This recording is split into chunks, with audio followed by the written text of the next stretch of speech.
Olá, caríssimo telespectador da Rede Século XXI, obrigado pela sua audiência. Está começando mais um programa Luz da Vida, nosso compromisso semanal, final da tarde do primeiro dia da semana, domingo, para refletirmos assuntos de grande relevância para a nossa fé católica apostólica romana. O programa Luz da Vida, pela 22ª vez, se debruça sobre o argumento do paraíso. Paraíso, um dos 4 novíssimos. Novíssimos são as últimas realidades que acontecerão terminada a nossa breve aventura aqui na Terra. São 4 os novíssimos: morte, juízo, inferno e paraíso. Ao tema da morte dedicamos 29 programas, ao tema do juízo 65 programas, ao tema do inferno 28 programas, e ao tema do paraíso, com esse 22 programas. Hoje nós vamos começar uma parte muito, mas muito importante do estudo do paraíso, a questão de contemplação de Deus face a face. Deus Todo-Poderoso habita em luz inacessível, diz a Escritura. A Deus ninguém jamais viu. Ninguém pode ver Deus e permanecer vivo. Essa verdade aparece nos primeiros livros da Bíblia. Moisés viu Deus, por assim dizer, pelas costas, apesar de a Escritura dizer que ele falava com Deus como fala com um amigo. A visão face a face de Deus, no sentido dado pelo Novo Testamento, há de ser entendida, então, Filipe, quem me vê, vê o Pai. Claro que é o Verbo encarnado, Cristo, na história, Cristo respondendo a um apelo feito por Filipe, mostra-nos o Pai e isso nos basta. Essa é a grande expectativa nossa, ver Deus face a face. Aliás, essa verdade está na primeira carta de São Paulo aos Coríntios, capítulo 13, versículo 12. Essa frase vai aparecer aí na tela do seu computador, do seu celular, do seu televisor. São Paulo diz de forma contundente. Vamos ao texto. Hoje vemos como por um espelho, confusamente. Mas então veremos face a face. Hoje conheço em parte, mas então conhecerei totalmente como eu sou conhecido. O que é enxergar como por um espelho? O espelho é uma realidade, é uma criatura que possibilita que nós nos enxerguemos, que nós nos vejamos, por mais limpo, por mais polido, por mais asseado que esteja o espelho, é uma visão imperfeita, é uma visão confusa. Como é que nós enxergamos Deus confusamente? Como é que nós conhecemos em parte? Pela fé. Atenção, por ora subsistem, continua São Paulo no versículo seguinte, da 1 aos Coríntios 13, por ora subsistem a fé, a esperança e a caridade. Na carta aos Hebreus, capítulo 11, versículo 1, se diz que a fé é a posse do que se espera e a certeza do que não se vê. Ora, eu creio, tenho certeza do que eu não vejo. Eu não contemplo Deus face a face ainda. Mas a forma de eu contemplar, a forma de o cristão contemplar Deus confusamente, em parte, é pela fé. Pela fé eu vejo em parte, eu contemplo em parte, eu vislumbro em parte, confusamente, isto é, a coisa não é tão clara, tem um quê de obscuro, às vezes a penumbra, aquela fumaça. É assim que nós enxergamos Deus nesta terra mediante a fé. A fé, digamos assim, que é um auxílio para que a gente enxergue melhor. Já enxergamos alguma coisa. Eu creio naquele que eu não vi com os meus olhos, mas a fé me faz enxergá-lo. Só que esse tipo de enxergar Deus, essa modalidade de contemplar Deus pela fé é, diz o apóstolo Paulo, em parte, confusamente. Mas reparem que o texto diz, então veremos face a face. O que é face a face? Enxergar num espelho é enxergar face a face? Não. É a face que enxerga a imagem que é projetada dele no espelho. Não é face a face, aqui é face a imagem confusa. Face a face é diferente.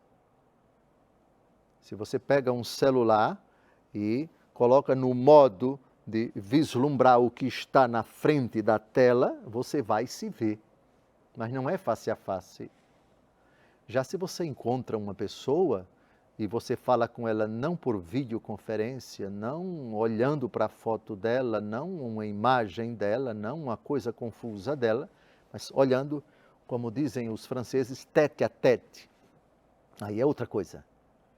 Aí você não tem a mediação do celular, não tem a mediação do vídeo, não tem a mediação de nada. Pois bem, é essa a ideia que subjaz na primeira aos Coríntios, capítulo 13, versículo 12. Contemplar Deus face a face, e é o que nós vamos fazer agora, um estudo sobre a contemplação de Deus na glória. E vamos fazer com a igreja. O que vai ser citado aqui é no meu entendimento, magistral ensinamento da Santa Igreja Católica Apostólica Romana no Catecismo Romano. O Catecismo Romano, ele é o Catecismo do Concílio de Trento. O atual Catecismo da Igreja Católica se chama Catecismo da Igreja Católica. Muita coisa do Catecismo da Igreja Católica, o atual, o Catecismo vigente, foi tirada do Catecismo Romano. E, claro, em virtude do Concílio Vaticano II, muitos documentos, muitas ideias do Vaticano II foram incluídos no Catecismo da Igreja Católica. Isso não significa dizer que o Catecismo Romano foi abolido. Não, ele continua a ser um belíssimo documento doutrinal, uma fonte para a nossa teologia, porque integra a tradição da Igreja, é um ato do magistério da Igreja, um dos presentes, um dos frutos do Concílio Vaticano II. E então agora vamos começar a percorrer esse documento no artigo, no capítulo 3º, que comenta o 12º artigo do Credo, creio, na vida eterna, e a 12ª ponderação da 13ª parte do Catecismo da Igreja Católica, do Catecismo do Credo da Igreja Católica, o símbolo niceno-constantinopolitano, cujo último artigo é creio na vida eterna. Vamos então por parte. Explorar essa riqueza. É um documento que, no meu entendimento, é dos mais recentes, é o mais completo sobre esse argumento. A visão beatífica. Contemplar Deus face a face. Filipe, quem me vê, vê o Pai. Filipe viu Jesus com os demais apóstolos, mas viu nesta terra. A visão beatífica, a visão da glória, a visão dos bem-aventurados anjos e santos é completamente diferente. Pela doutrina dos santos padres, por exemplo, São João Crisóstomo, Santo Agostinho, Santo Anselmo, a felicidade da vida eterna consiste na isenção de todos os males e na posse de todos os bens. A respeito dos males, são evidentes os testemunhos das Escrituras. Está escrito no Apocalipse: já não terão fome nem sede, já não cairá sobre eles o sol, nem ardor algum. E mais uma vez, Deus enxugará todas as lágrimas de seus olhos, e já não haverá morte, nem luto, nem lamento, nem dor, porque passaram as provações de outrora. Isenção dos males. O que é o mal? É a privação de um bem devido, diz Santo Agostinho. No céu não haverá mal algum. Portanto, nenhuma carência. Quando você diz eu preciso de, falta-me isso, você está dizendo isso é um mal para você, porque aquilo de que você necessita, se é um bem legítimo, por favor, se é um bem legítimo, enquanto eu não tenho, eu estou privado desse bem, falta-me. Ou tiraram-me, ou eu me livrei dele, ou eu o expulsei, ou eu não o aceitei, e por isso sinto carência. Qualquer carência financeira, no céu não haverá dinheiro, garanto a vocês. No céu não haverá nenhuma formalidade jurídica, também garanto a vocês, é a fé da igreja quem garante. Nenhum mal. Falta de ar, falta de o rim que não funciona direito, a cabeça que não funciona direito, que não se lembra, não haverá enfermidade, não haverá luto, nada. É a privação, isenção de todos os males. Você está isento deles, ou seja, eles não existem. Aqui não há nenhuma carência, nada vai faltar para você. Nenhum mal vai atingir você. Nenhuma privação, nenhuma imperfeição do corpo e da alma, da inteligência e da vontade, nenhuma privação, nenhuma carência em você e fora de você. Portanto, esse primeiro vislumbre da felicidade eterna, isenção de todos os males. Repare, não, é o não. Não vai ter fome, não vai ter sede, não vai ter o calor do sol, não vai ter ardor algum, não haverá morte, não haverá luto, não haverá lamento, não haverá dor. É a primeira realidade gozosa do céu. Nada de mal, nada de carência, nada de imperfeição, nada de falta. Ou seja, tudo realizado, tudo preenchido, nenhuma dificuldade em virtude de qualquer, da mínima, da remota preocupação, da remota privação.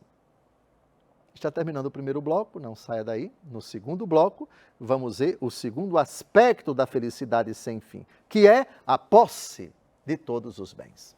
Até lá.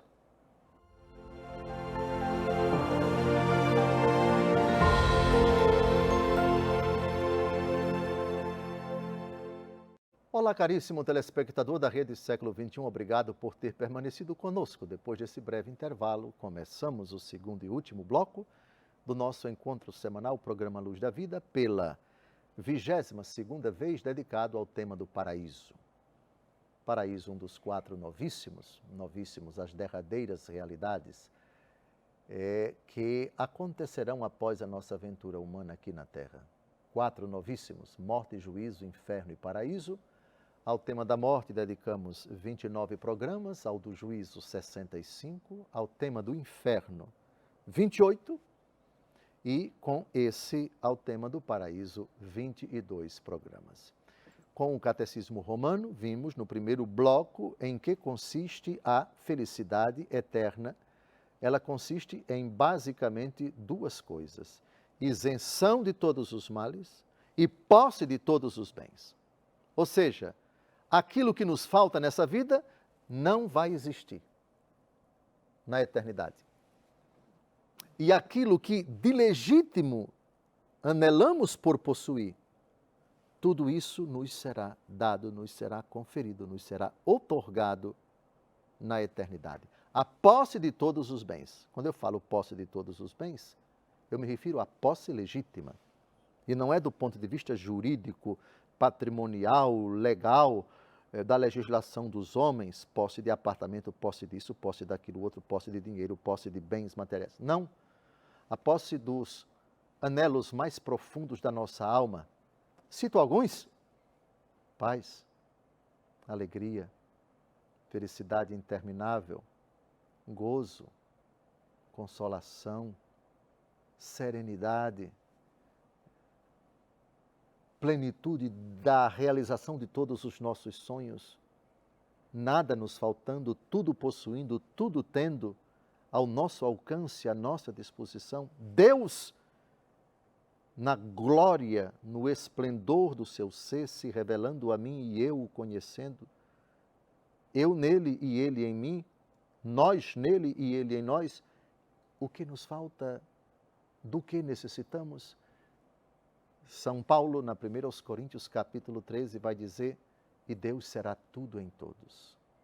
Ou seja, a posse de tudo, numa dimensão, numa proporção infinitamente maior do que aquilo que eu imagino, que eu concebo, de desejo de possuir e não perder jamais, num grau extremo, infinito, interminável e constante, é o assunto desse segundo bloco. No primeiro, já falamos, isenção dos males.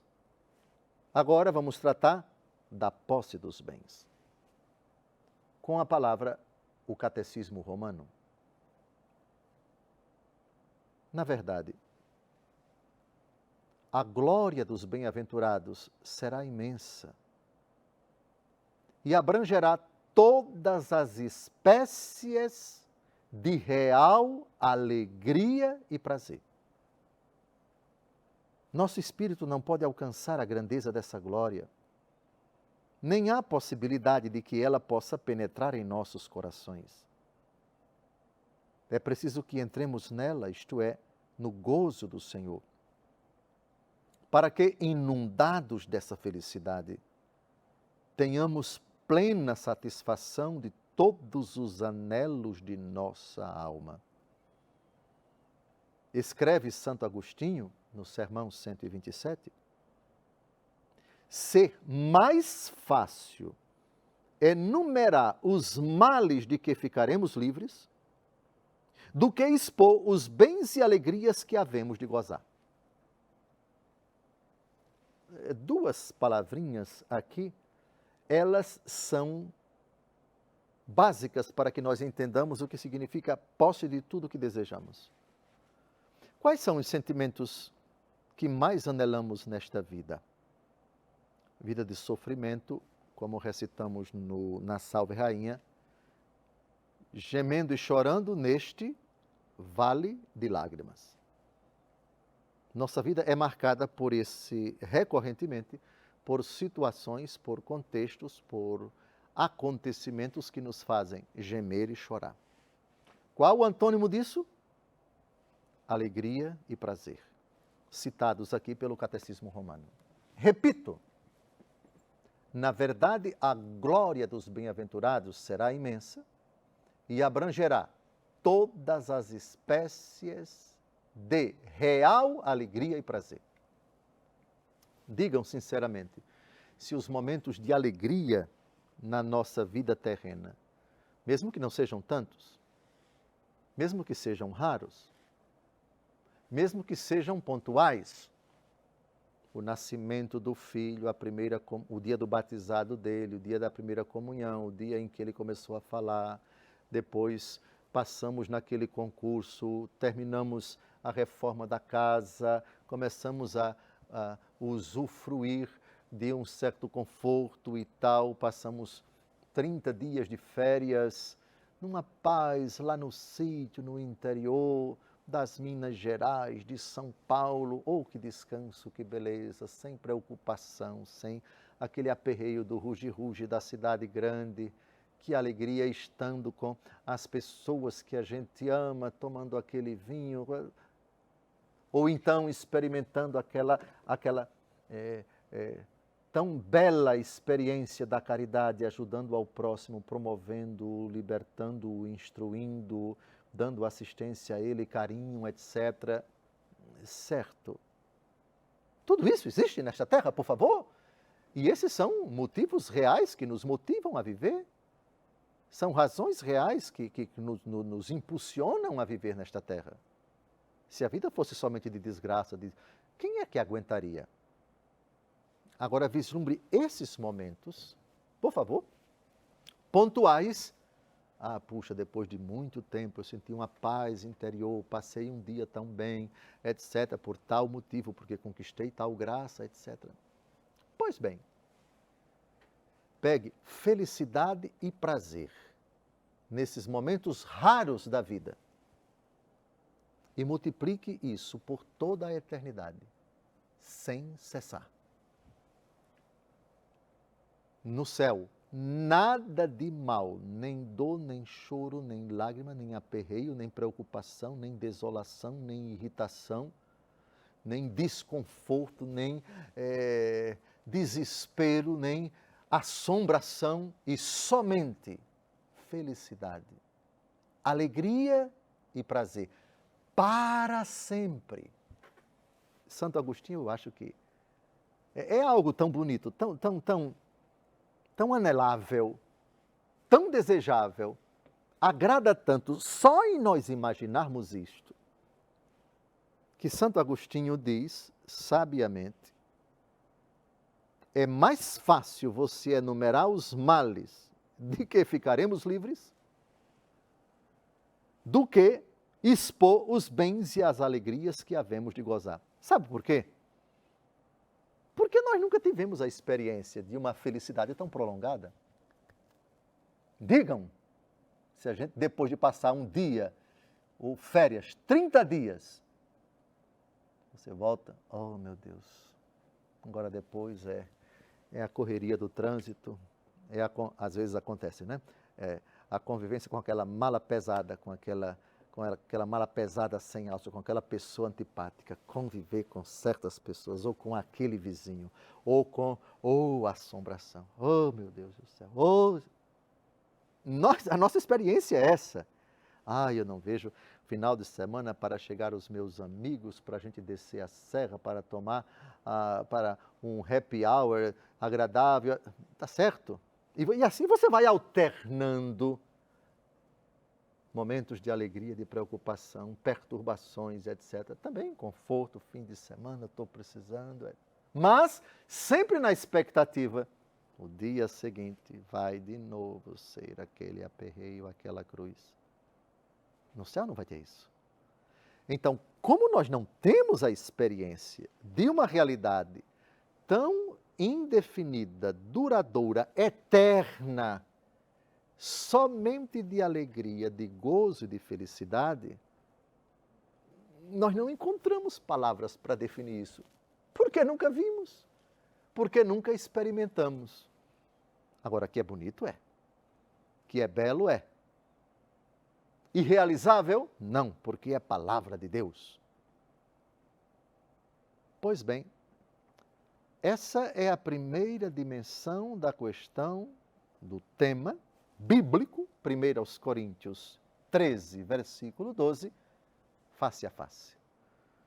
Deus, na intimidade do seu ser trinitário, contemplaremos o Pai na pessoa do Filho, na força do Espírito Santo, e nele desfrutaremos somente gozo e alegria numa realidade que ultrapassa a minha, pelo menos a minha, pobre capacidade de imaginar uma beleza dessa, um encanto desse, um fascínio desse, um júbilo de tamanha grandeza, porque é uma realidade eterna, só em imaginar. A gente já fica desejando o céu.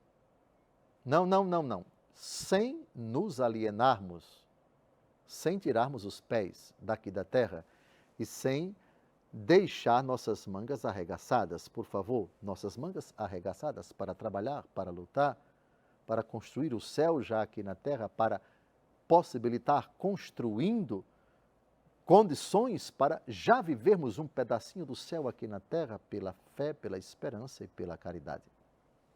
Pois bem, essa é a primeira introdução, digamos assim. Depois tem outras, depois esse documento vai se procrastinando, vai mais para frente dizendo coisas muito mais bonitas. Está terminando o nosso programa, o primeiro dedicado ao Catecismo Romano. Nos próximos encontros continuaremos a explorar com a Igreja, com esse documento oficial da Igreja, essa realidade tão bela, essa realidade tão gigantescamente, tão monumental, tão esplendorosa, tão incomensurável, tão misteriosamente bela, que é a felicidade sem fim. Privação dos males, isenção dos males, que não há mal nenhum, não há carência nenhuma. É desfrutar deste estado de beleza, de alegria e de prazer. Um prazer que não acaba jamais, uma alegria que jamais cessará. Que bom que você esteve conosco. Que bom tratar desse argumento tão gostoso, tão prazeroso que é a eternidade. Ainda tem muito mais. Deus cumule de bênçãos sua vida e faça você lutar para que já aqui na terra você comece a desfrutar, vivendo na graça de Deus e se doando ao próximo, o céu aqui na terra. Céu que esperamos desfrutar dele plenamente na glória. Um grande abraço, até o próximo domingo, se Deus quiser.